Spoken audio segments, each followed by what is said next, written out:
Hello and welcome to Between Two COOs, where phenomenal chief operating officers come to share their knowledge, advice, and at the very end of each episode, a crazy story. I'm your host, Michael Koenig, and I'm excited to welcome our guest, Steve Taylor, the chief operating officer and co-founder of Hiptrain, an online fitness company. Steve spent the early part of his career flying E-2C Hawkeyes in the Navy before making the switch to the private sector. In 2015, he joined Lyft when it was still a private company, and he managed a P&L of over $500 million in annual revenue in some of their most important markets like New York City. He helped the company grow from 200 to 5,500 employees and achieve a $20 billion IPO. His next stop was at Fixt, which he helped exit to Assurant, the $10 billion global insurance provider. Welcome, Steve. I'm excited to have you on. Great to be here. Thanks for having me. So we're definitely going to dive into the details of the explosive growth you helped Lyft achieve. But before we do, can you tell us a bit more about your path to the co-founder and COO seats? How'd you end up here? Yeah, so the short answer is I spent the first part of my career in the U.S. Navy, as you mentioned, 5 years in consulting after that. Then about the last decade or so in tech, operating, advising, and at times investing in early stage companies. The longer version is that I grew up in Orange County, California. My dad was in advertising sales. My mom was a school teacher. And similar to the path that my dad and several uncles and grandparents took, I started my career in the Navy. I went to the Naval Academy, graduated in 4 years, became a naval flight officer, spent a tour in Japan after flight school, a tour in Iraq. And my last tour of duty was at the White House, where I was helping coordinate military assets for continuity of operations. And at the time, I really thought I wanted to be like this Jack Ryan character. I had this military background. I loved public policy, and I loved national security. And so applied to the Wall School of Foreign Service at Georgetown while I was at the White House. And so lived this interesting existence for about 3 years where I was working at the White House, going to grad school, learning policy, thinking that was the path I wanted to take after my military career was through. And what I learned in those 3 years was that was not what I wanted to do. And after I got out of the military, I moved to New York City and worked at a nonprofit helping military veterans transition out of the military with things like mental health benefits and education benefits, things like that. Spent about a year in New York and then eventually moved back to DC and got into consulting. And as I mentioned, was in consulting for about 5 years. The first part of that, I was at a small consulting firm called PRTM, where I was doing mostly supply chain management consulting, as well as continuity of operations consulting. I was taking my background in the military and at the White House, doing continuity of government and continuity of operations and creating a service offering to provide to private sector clients. A year and a half into that job, our small little consulting firm was acquired by PricewaterhouseCoopers. And for the next 4 years or so, I spent a lot of my time on talent transformation and then started getting into like venture capital strategy, which I found really, really interesting. And that experience though, what I realized when I was in consulting was that this wasn't really what I wanted to do with my career. I didn't like the idea of just simply advising companies or putting a lot of hours, a lot of sweat, blood, and tears and weekends into helping these large corporations save a few $1 million. I really felt that I wanted to put my mark on a company. I wanted to build something from the ground up, similar to actually what my dad had done. My dad was an employee in advertising sales and eventually quit and started his own company. And several of my uncles were also both business owners and entrepreneurs. And so that felt like the path I wanted to take. But it wasn't until I was post-military and now into this 5-year consulting career where I realized that. And it wasn't until the acquisition that I knew exactly what I wanted to do, but I didn't know how to get there. So I found that the best way to find my way towards startups and entrepreneurship was to angel invest. And so I spent from 2012 to 2015 investing my nights and weekends into early stage companies, spending time with founders, with founding teams and taking the consulting work that I was doing with large companies and just bringing that skill set and that experience to these early stage companies. And angel investing was my sort of my way into that door. It was through those experiences, those relationships that I was introduced to the vice president of operations at Lyft. And at the time I knew I needed to leave. I needed to make a clean break from consulting. And this was like late 2014, early 2015. So rideshare was a thing. And Lyft at the time, I think, had 150, maybe 200 employees. And they were just starting to shift their operating model from everything being orchestrated and operated from San Francisco, where the majority of their growth was happening, to local markets. So I was the third or fourth employee at Lyft hired outside of the San Francisco area. I was hired to lead the market in DC, which eventually became the Mid-Atlantic. And the great part about that experience was I was essentially, this is going to get to your question about the path to COO, was I was doing everything that a COO does in this role as a general manager leading a city. And this was, hiring a team from the ground up, local marketing, branding, running a full P&L, public policy. We had basically all the responsibilities of a chief operating officer at a large company. I had that responsibility in my relatively small market at the time back in 2015, and then spent the next 4 years at Lyft building up that skill. And when we took the company public in 2019, and I knew I was ready for my next challenge, I knew that it had to be a chief operating officer role. It had to be something with the amount of responsibility, the amount of autonomy that I was afforded at Lyft. So after leaving Lyft, I joined the small startup company out of Baltimore. We had about 20 employees. The company had raised about $6 million in funding. And soon after I joined, we were acquired by Assurant, this global risk management firm. And when that acquisition occurred, I knew I didn't want to be at a large company.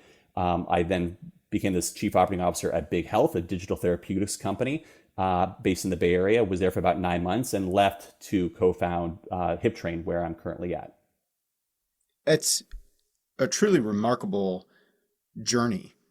And I'm just trying to think back to Georgetown and the admissions office and getting an application from a military guy who's stationed at the White House. I mean, that must have been a pretty easy decision. I hope you used some stationery for your entry essays. But what I find interesting, and I want to maybe take a deeper step into your military career, is, what is the influence that had on you as an operator? I mean, the U.S. military is an operational marvel at mobilizing and deploying assets around the world, really at the drop of a hat, with the efficiency and precision of, I mean, I don't even know what to compare to, maybe the world's most precise clock. You add in your 3-year stint at the White House, where you mentioned you were responsible for the presidential and vice presidential emergency plans. Like, what effect did that have on you once you transitioned to the private sector? And how has that experience manifested itself as an operations executive? Yeah, I think my experience in the military, more than anything, it showed me at a relatively young age what I was good at and the kind of work I preferred to do. And I was like I mentioned, I was a naval flight officer. Spent 3 years at a squadron based in Japan, and it was during that tour that I learned that I need a lot of responsibility and I need a lot of autonomy. And so the great thing about being in Japan and being in a squadron is, you would be handed as a 24, 25-year-old, you'd be handed the keys to this multi-million-dollar aircraft, and you'd be flying around with your crew. And there was a lot of autonomy that you were given. So there was a directive to carry out a specific mission, but oftentimes how you carried out that mission was up to you. The planning of it, the execution of it, was given to you and the crew that you had. And so I learned that I thrived in that kind of environment. I didn't want a lot of prescription. I wanted to understand what the mission was, and then I wanted to figure out myself how to execute that mission. And I think that was one of the challenges I had when I got to consulting, is that a lot of things were prescribed, and I didn't have. While there was a mild amount of responsibility, at least in the role that I was at the level that I was at, but I didn't feel any agency. I didn't feel that I had. That I feel I was empowered to make decisions or to really move the needle in a way that I thought would be beneficial. So I think that's what I really enjoyed about early stage startup companies at every level, and especially at the COO level. You have complete agency, a lot of responsibility, and a lot of empowerment. And that's the way I like to lead. It's the way I like to step into roles. Those are the kinds of roles that I like to step into.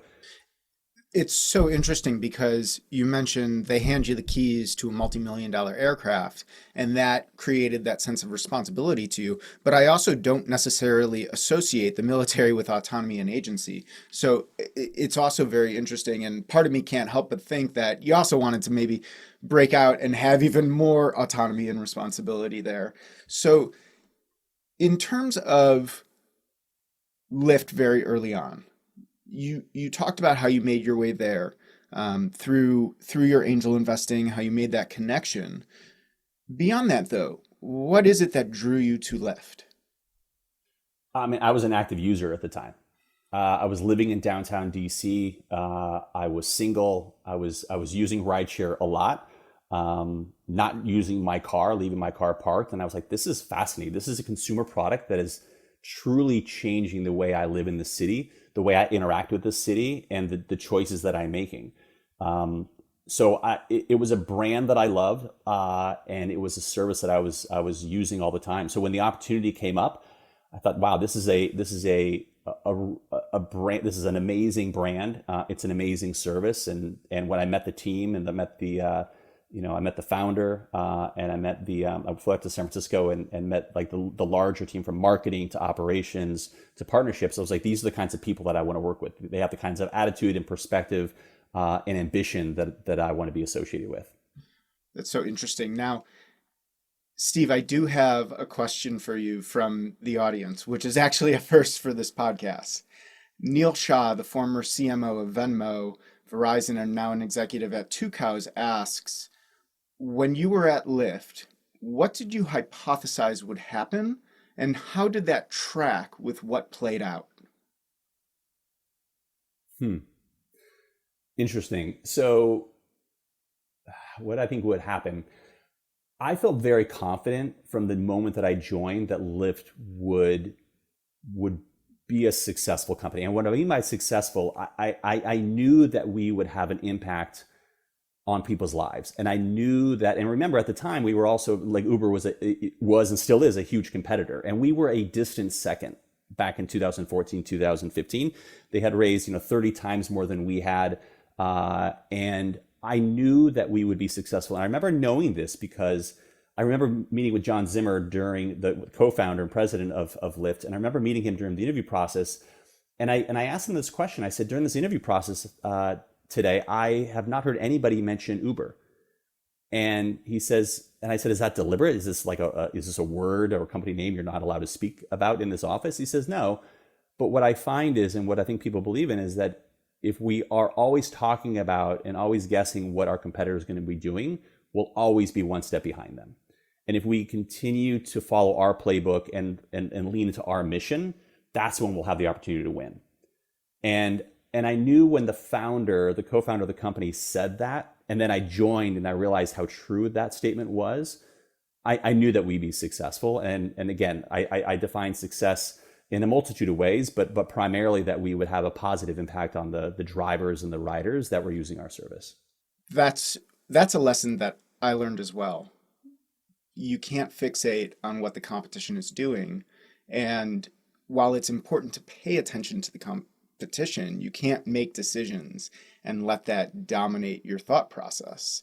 And so it's kind of drawing back that focus back internally and also as a leader, exhibiting that focus, leading by example for the team so that they don't get distracted by, oh, Uber just raised $5 billion more and Travis did this crazy thing these days. So that's particularly interesting that John had that focus that early on, especially when, you mentioned a distant second. It was the rideshare wars were, quite fascinating to follow around. And then the proliferation of the pink mustaches, right? As you saw more and more of them, you started to think, oh, okay, Lyft has really arrived. And there's no pun intended there. So you were responsible for the East Coast, for DC, for New York City. Can you give us an idea of what it's like to have that responsibility for some of the largest, most regulated, and most strategically important rideshare territories? What's that role like? How did you go into it? And then how did you come out the other side? successful? Yeah, how I went into it. I mean, at the time, I was managing just the Mid-Atlantic, and that was a fairly large undertaking. I had fortunately built a great team around me, and so when the opportunity came up to take over New York as well, to your point, I mean, largest, strategically most important, largest, and most complicated from a policy perspective territory to run. When the opportunity came up, I was like, this is fantastic. I feel confident and comfortable letting the team run the Mid-Atlantic while I spend a little bit more time up in New York, physically up in New York, and a lot more of my brain space taking, looking at New York and working, ensuring that we're able to successfully navigate some of the policy challenges, the product challenges, and the growth challenge that we were having in New York. Doing that, the execution was really difficult. I was on a train every week, splitting my time between DC and New York. My team I had 200 plus people on the team at the time. The executive team was extremely focused on New York and the regulatory challenges that we had there. So it was by far the most challenging time that I had at Lyft. And if you want to call that period of time successful, I was only successful because it has an amazing team up in New York, an amazing team in the Mid-Atlantic, and a very, very supportive executive team in San Francisco, providing me the feedback and the support that I needed to successfully lead both of those large territories. And you said, quote, just the Mid-Atlantic. So I can't help but think that type of attitude also helped you walk in and take over New York, where, oh yeah, this is just the Mid-Atlantic. We can handle this. They're no big deal, but we can handle New York. If I'm saying just the Mid, yeah, it's not because it wasn't big or daunting. It's just an amazing team underneath me. Yeah, of course, I kid. So Lyft goes through the $20 billion IPO. You stay on for a little bit longer before taking the COO role at Fixt, which then you helped exit to Assurant. Can you tell us a little bit about that experience? How did the deal come together? What was it like going through the diligence process with a public company and their likely very expensive and talented lawyers? Yeah.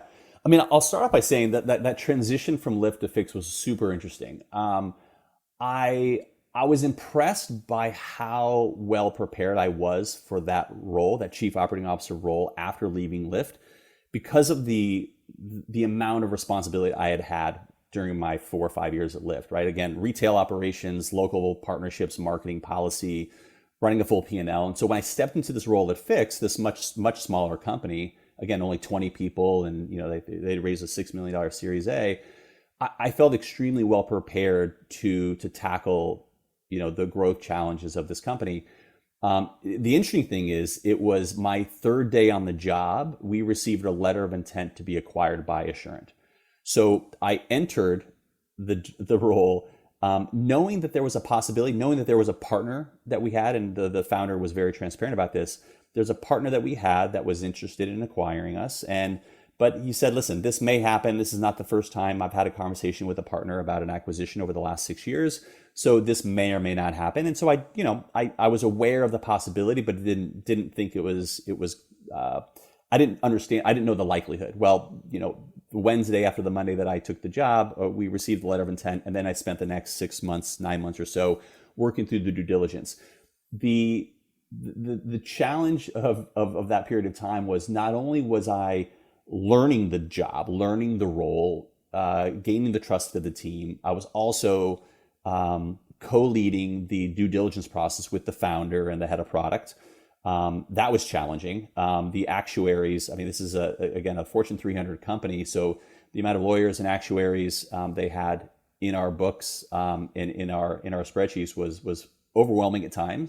But it was, I mean, they're a great company, extremely professional, and while they were very demanding in terms of what they wanted to see, they were very accommodating and understanding, and that we were a small company and had limited resources.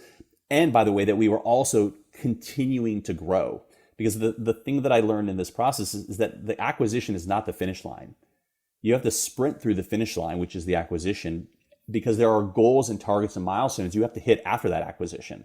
And so I was also, learning this job, month 1, month 2, month 4, 5, 6, also working on the due diligence while also helping the company retain and grow the number of clients that we had, because we had to be successful. There were milestones that we had to hit after the acquisition. And by the way, we also wanted to make sure it was really important to the founder, Luke Cooper at the time, to retain all of our talent. That was like a top priority of his. And when these acquisitions happen, oftentimes it's there's talent redundancy, and so the acquiring company will, at times, sometimes lay off some of those employees after the acquisition is complete.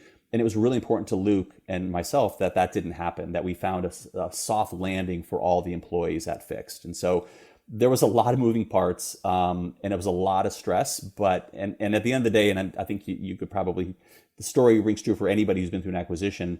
There's never really a finish line. You just sort of sprint through, the letter of intent. You sprint through the announcement of the acquisition, because just beyond that horizon where you think the finish line is, there's just more milestones and more things that you're responsible for taking care of. And so it was an amazing experience. Not the growth opportunity that I thought it would be. While we did grow during that period, it really was an education, though, in M&A and post-acquisition integration.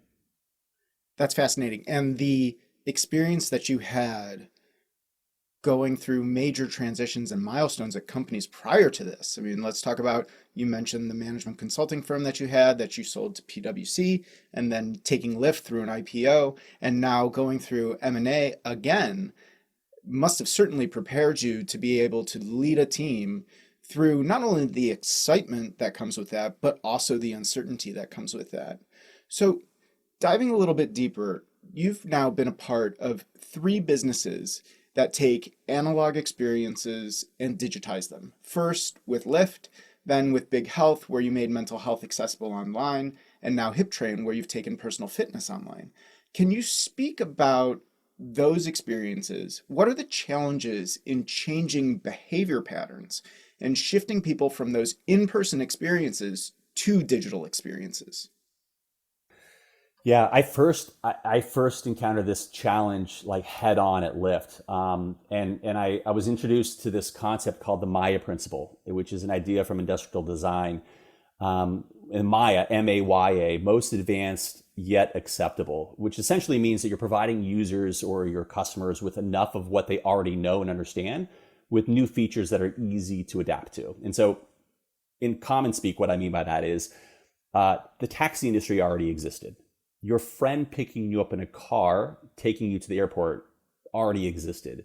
But the idea of opening up a phone, pushing an app, and then having a stranger pick you up in a car that is not yellow, that is not designated as a taxi, you get in the car, they take you safely to your destination, drop you off, and that exchange then, the economic exchange is happening within the app. That's a new concept. And so we knew that to be the case, and we knew that this peer-to-peer ride sharing thing was new. And so, and you mentioned the pink mustache. One of the reasons we did the pink mustache was to make the experience much more fun and friendly and inviting. It's the same reason, if you remember early days at Lyft, you used to sit in the passengers were encouraged to sit in the front seat. And when you sat in the front seat next to the driver, you were encouraged to fist pump that driver. And so to this day, when you're talking to a Lyft employee, oftentimes you'll see at the bottom like a fist pump. And that was part of this idea of how do we introduce a concept to our users, to our customers, that is relatively new and make it acceptable for them. And you think about the things that maybe didn't go that path, like Google Glass or the Segway. These are technologies that are very advanced, but society didn't necessarily take to them. And that was one of the challenges we had at Rideshare. How do we take this advanced idea and make it very, very accessible for customers? And so that was the idea being the pink mustache and the fist pumps. And the same thing at Big Health and now at Hiptrain. With Hiptrain, we've had the good fortune now of the mega trends that have happened because of COVID, things like remote work, people understanding that a lot of services are now provided over digital means, over Zoom, over Hangouts. people are okay with that. So telehealth, right? Seeing your therapist, seeing a doctor on using a Zoom or a Hangout, people are okay with that. So we've been able to benefit from people accepting that as a means of exchanging of services. So we've had to work on that less. And again, I think that we've just been able to take advantage of this moment in time where these megatrends of remote work, of people being more familiar with digital solutions and services provided over things like Zoom and Hangout. You mentioned the COVID boost, let's just call it, I suppose. It's an enormous market opportunity that immediately happens because of an externality. I'm assuming, like everyone else, it kind of caught everyone off guard. How do you scale? How do you deliver for this new demand so quickly? How did you handle that? I'll speak specifically to Hiptrain. And Hiptrain, we're still relatively early in our journey. We only launched the service in September, and already in September, we're 18 months, 20 months into the pandemic, and so people were already embracing remote work. People are already building out their home gyms. They're already working out at home. They've already accepted that, as I mentioned before, that goods and services are transferred digitally, and services like telehealth, telemedicine are happening over Zoom. There's also now a prioritization with most consumers of mental and physical health. So people already they're already comfortable with the idea of connected fitness and connected hardware and exercise at home. And so there wasn't a surge in demand. We had the demand hit on day one, and we've just been trying to keep up with that demand since day one.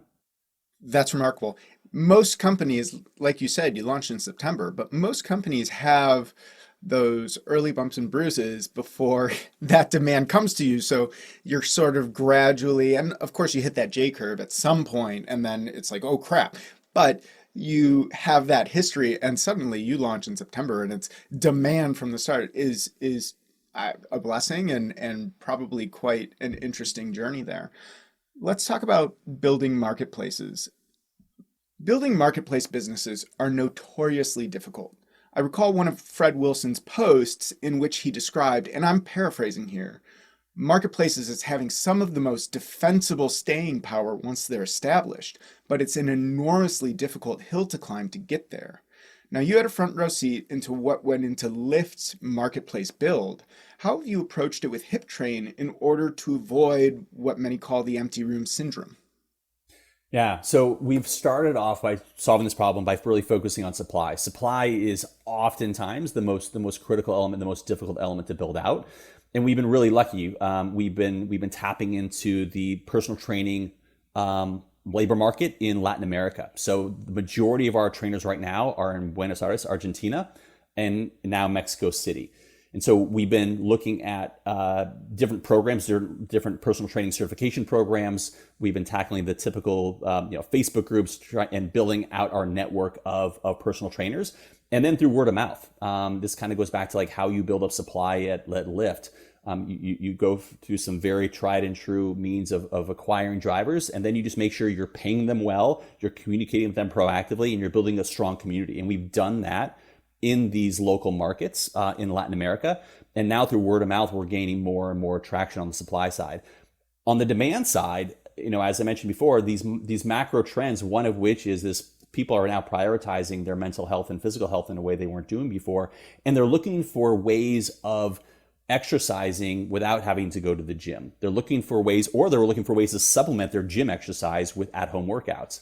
And so we're finding now ways of getting in front of these consumers. We're also dabbling with B2B and business-to-business enterprise opportunities right now. And again, we're still early, and these conversations are ongoing. But right now, I think the biggest unlock is I think we've got a solid lock on how to gain supply in these markets in Latin America. And now our main focus is on how do we continue to grow sustainable demand in the United States to make sure that we have a balanced marketplace. You mentioned your entrance into the Latin American market. Was that by design, going there first instead of North America? Because it's usually the other way around with US companies. Yeah. Yeah, it was very deliberate. So my co-founder, Josh, our CEO, has spent the majority of his career operating in Latin America. So he ran partnerships for Uber in Latin America while living in Mexico City. And he also spent a lot of time in Argentina. And so part of the thesis here is that we can leverage personal trainers in Latin America. We could pay them double what they make in their home country and provide amazing service through our app to members in the United States. And those members are able to pay about a tenth of what they would pay for personal training in the United States. So leveraging this global labor arbitrage and tapping into these markets in Latin America is how we're starting and is how is our competitive advantage at this point. That's incredibly interesting. It's also part of the power of remote. One of the things that I think I kind of stole from Matt Mullenweg, the founder of Automatic, when I was there, is he always said, don't discriminate based on geolocation. Take the best talent wherever they are, let them work from wherever they are, and great things happen. So this is an interesting take on that in terms of connecting supply and demand in that capacity. So very interesting, very, very cool what you all are doing. And if I could, I'll say this. So right now we have 11 employees, only 3 of which are in the United States. The other members of our team are spread between Argentina, Mexico, Guatemala, Costa Rica, and Italy. So our employees are all over the map. Our trainers are now in 3 countries. We just acquired a new trainer in Germany. And we're also now finding there's interest on the trainer side in the United States. So there are people that are training. The woman I spoke to yesterday, she's in Idaho, and she wants to use our platform to find new members. So we're not going to be limiting ourselves just to Latin America.